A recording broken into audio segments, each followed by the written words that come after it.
যারা হেটার্স আছেন তারা আমাকে আজও বুঝেন না, সুযোগ পেলেই হচ্ছে কথা শুনিয়ে নেন। কি কথা? যে আমি হচ্ছে টাকার জন্য সবকিছু করতে পারি। আরে ভাই, টাকার জন্য মানুষ সময় কেন আমার সাথে এটা হয়? আসলে মেয়েদের সৌন্দর্যটাই মানুষ সবসময় দেখে, কিন্তু ভেতরের কষ্টটা কেউ দেখে না।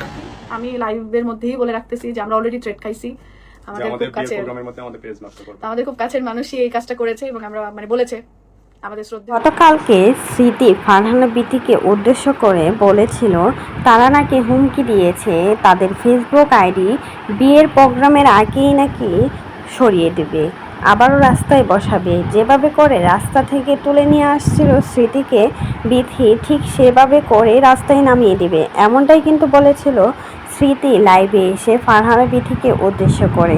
তার পাল্টা জবাবে এবার ফারহানা বিথি লাইভে এসে কান্না করে বলল, আমি ফারহানা বিথি, আপনারা ভাবেন আমি টাকার পাগল, আমার মনের ভিতর কি যাচ্ছে সেটা একবারও আপনারা মনে করেন না, সবাই শুধু আমাকে দোষারোপ করে যান, কিন্তু কেউ আমাকে একটু বোঝার চেষ্টা করেন না। যাকে আমি এতদূর পর্যন্ত নিয়ে আসছি তাকে কেনই বা আমি ক্ষতি করতে যাব, আমার কি লাভ এতে, এমনটাই কিন্তু বললেন ফারহানা বিথি।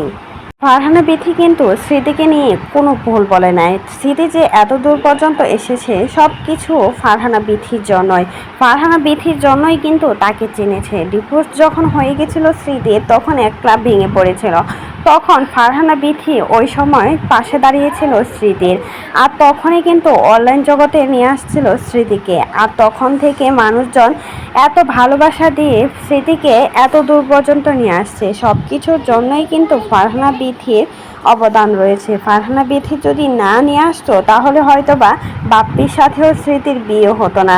বাপ্পি এত বড় লোক থাকার পরও স্মৃতিকে বিয়ে করছে, কারণ স্মৃতি সে ইনকাম করে খায়, এজন্যই কিন্তু স্মৃতিকে বিয়ে করছে বাপ্পি।